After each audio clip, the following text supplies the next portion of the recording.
How about we do? How about we talk about Ken Penders this time? Because I think everyone's got a lot to say on him. Oh boy. He, for those who don't know, only had I cannot talk. Uninitiated. There we go.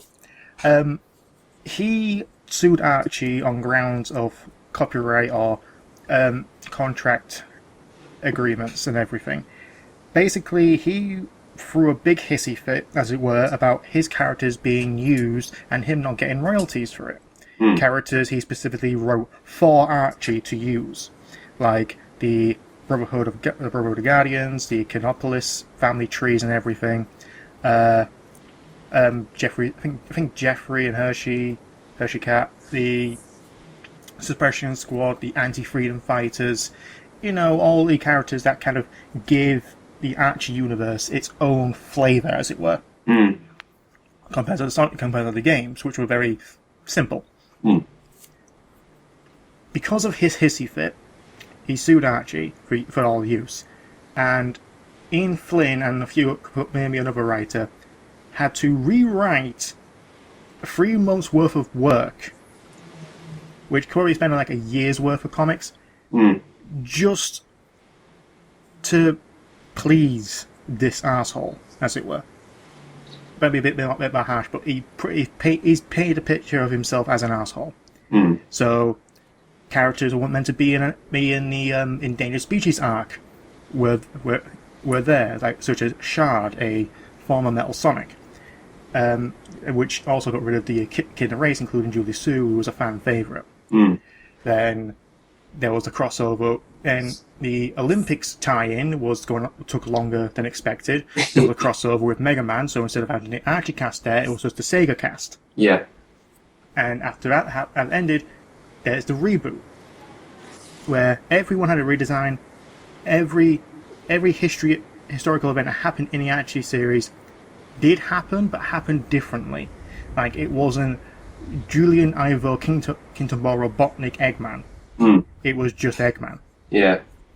It's kind of what reboots in comics isn't too new. I mean, you look at DC and Marvel. Yeah, there is a bunch of retcons. Like, DC had the Crisis on Infinite Earth's arc. There was the Elseworld series as well. It was just random retcons and what if scenarios, and that is a much more bigger headache than Archie. Yeah, I mean, really, the worst Archie as far as retcon goes, and this includes Ken Penders as a fucking writer, where as when Adventure came out, it showed the history of the Emeralds and the Echidna race. So apparently, but before that even existed, Ken Penders wrote his own history of the Echidnas and the history of the Emeralds. And they're like, oh shit, we've got to retcon this and add a new official history into this so it makes sense. Yeah. Essentially, eventually at the time, Archie was like the officially published fan fiction. That may be a bit hard to take in. A lot of people. If you say that as a good thing or bad thing, but it is a good thing. Yeah. If it's written well, it is a good thing. But when something comes out and like you have to retcon it, it turns into a fanfic. And that would have been all fine. Reboot, fine. It's more in time with the games. We've got Breezy and Madonna, surprisingly. Yeah. Completely redesigned and different. And even that crazy scientist from Adventures, he is a character now. Oh, him. Dr. Schmeidenbord or something? I don't know, wasn't it Scorpion Club? No, that's somebody else. No, that's somebody else. I'll throw the image up, but this is what he looks like now. Yeah, that guy. Basically, it's that guy. Yeah. Adventures. And they introduced new official characters like a Tenric called Gold, who is also a sidekick, apparently. All right. Well, you'd think that's it. Like, okay, more in line with the games, be more subtle. Where we've got less characters, but we can create some new ones. Like they have some new fish characters as well, which I think one of them is called Pearl, and she looks adorable. But now Kenders is back Again. Apparently, he's still something about. He's revisiting the comics on the net. Basically, this is what's starting this whole thing again. He says it's like, oh, I have no say in what Archie can and cannot publish, yet you're still threatening with legal action because of the archives and certain graphic novels which have been cancelled. People are asking a question like, does the lawsuit have anything to do with the graphic novels getting delayed or cancelled? He replies, there is no reason why Archie can't publish or reprint any of their material. It's because you fucking sued them on grounds of using the characters you wrote for them. And that's my biggest peeve, is like, you worked for Archie, you wrote these characters, fine, you created them. But you wrote them for Archie and licensed under Sega, it is now their property. Yeah. They're not still yours anymore. Yeah. This old dance and twirl again, yeah. Like, I can't remember, is it Jack Kirby? I can't remember which character he created. I think it was Batman or someone else. No, Jack Kirby's a Marvel guy. He would have done, like, the Creed, I think, from Fantastic Four. That's his thing.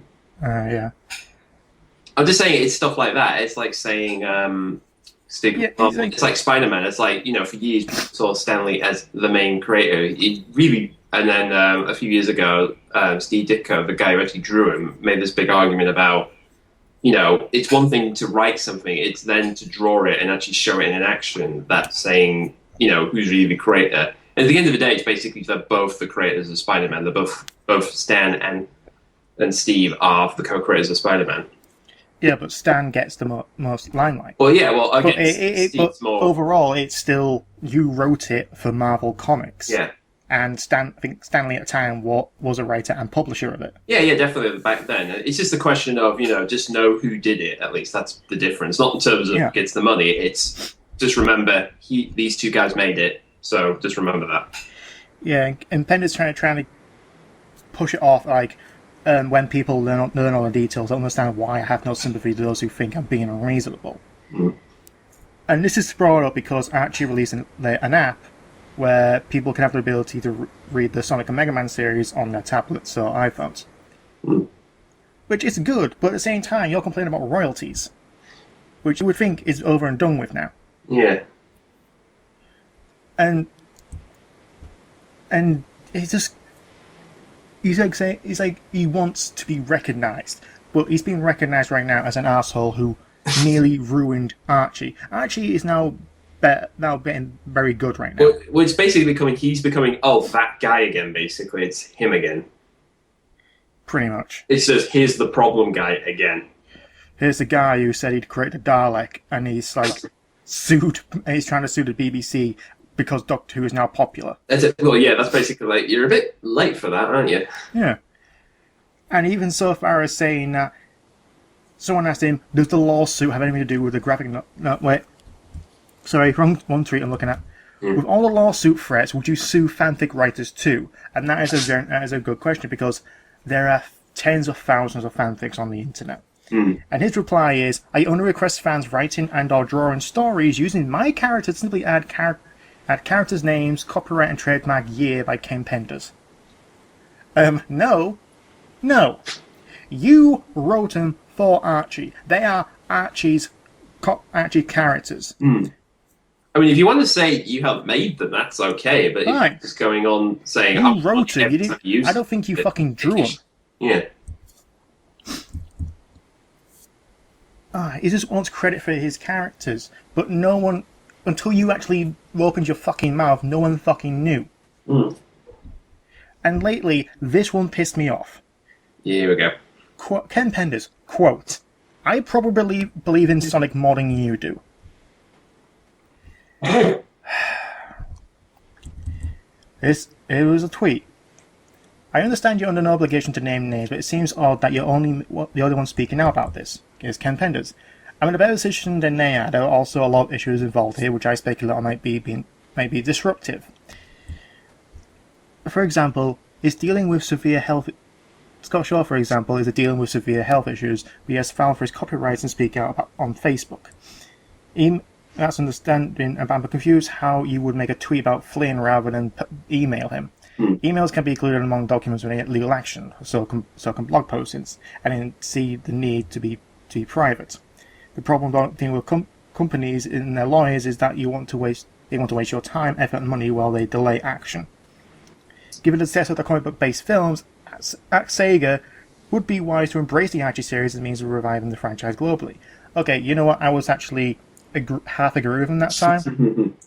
Just basically merging into the main universe, basically. Merging the main universe and create a game or even a movie based on the Archie, which I guarantee a lot of people are going to comment saying, "Oh yeah, they should do that. There will also be that fan animated film that's just stopped." Because I'm not whole resident was a fucking lunatic. Yeah, isn't he the same guy who did the whole Green Eyes disaster? He wasn't involved. He fucking started it. Oh god, that's worse. And reply, implying Sonic is dead when he's actually not. His reply, I probably believe more Sonic than you do, which may be hard for someone to believe. Ken Penders, if you're listening to this, you are a fucking fanboy. You're the atypical fanboy who doesn't want his characters being used because you created them. Original the character, do not steal meme ago.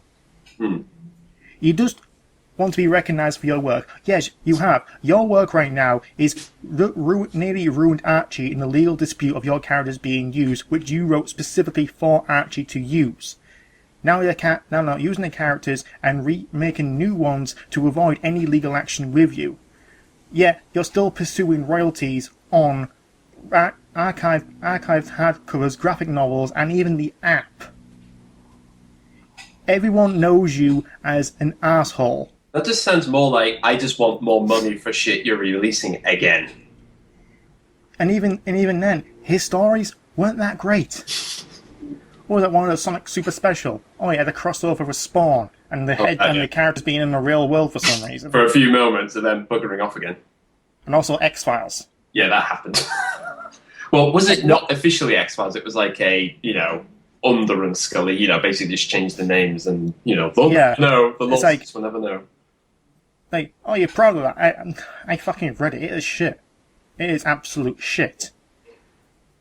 I mean, I'm coming a bit more left field from this because I am not really into the Archie series. Not that I don't care about them. Again, it's been going on for so long, it's kind of hard really to know where to jump into it.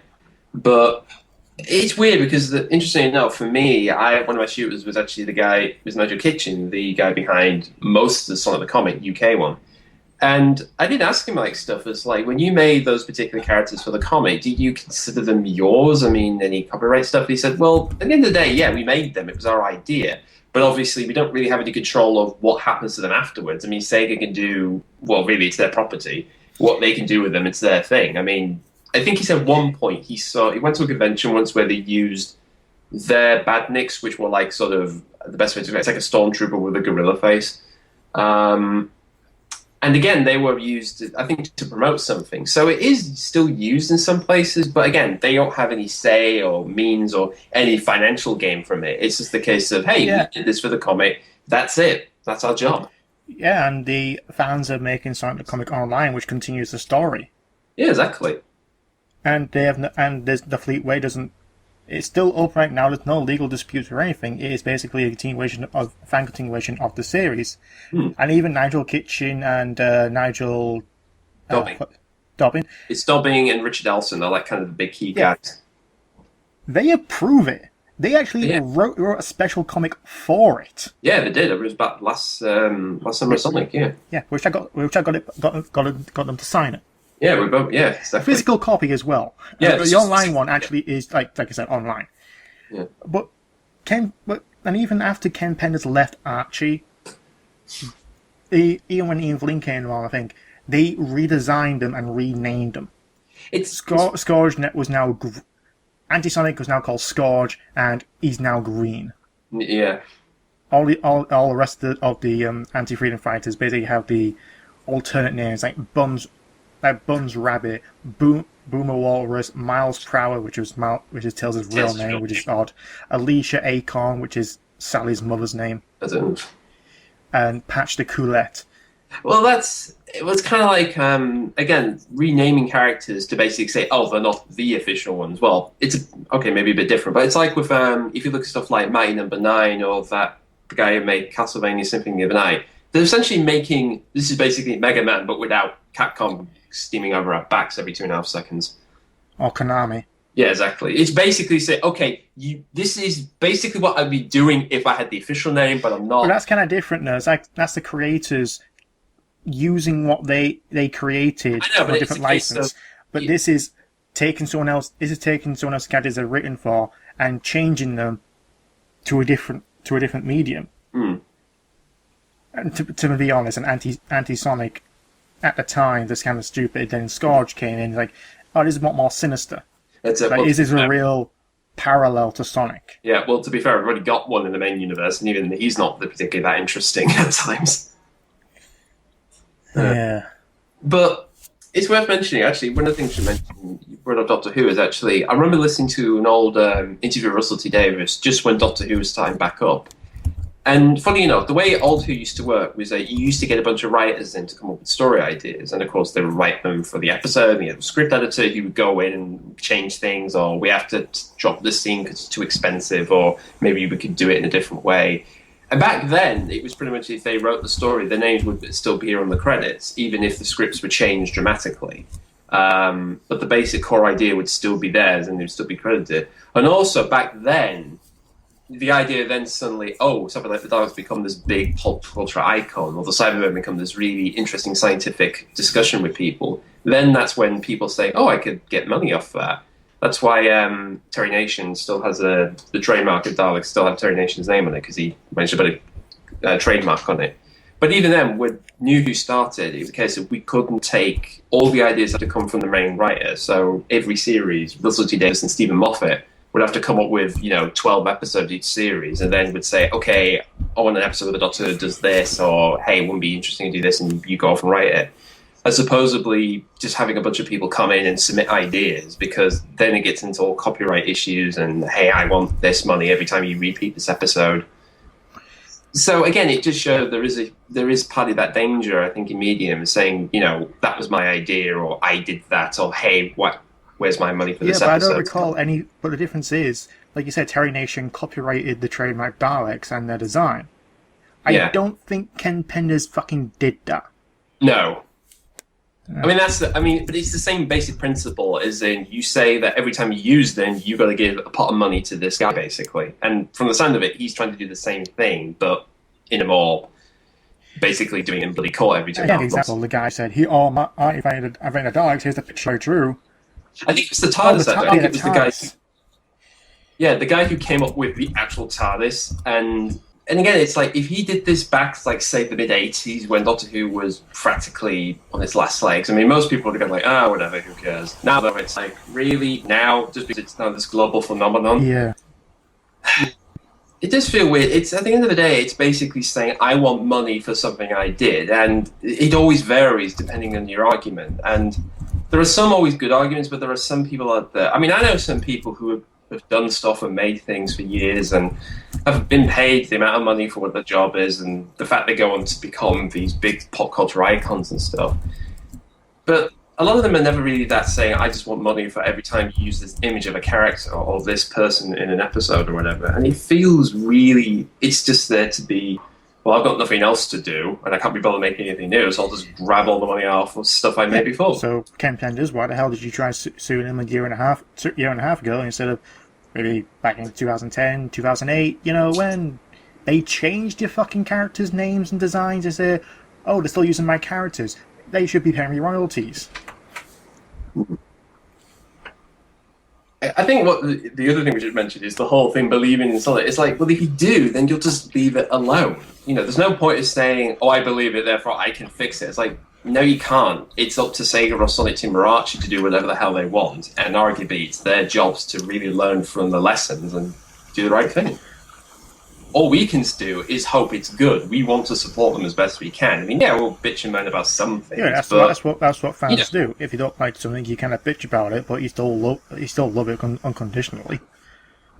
Yeah, I mean, it's kind of funny. I think at the end of the day, the person who argues the most, particularly if they're saying really mean things about stuff, it's probably because they are in love with it in a way than anything else. That's probably the biggest complaint you'll get from someone who generally loves something, and all they want in the end is just something good out of it. So in short, Ken Penders, please fuck off and shut up.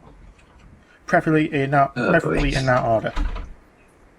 Yeah, though, give it a year and a half, I'll probably hear from him again. Yeah. Really.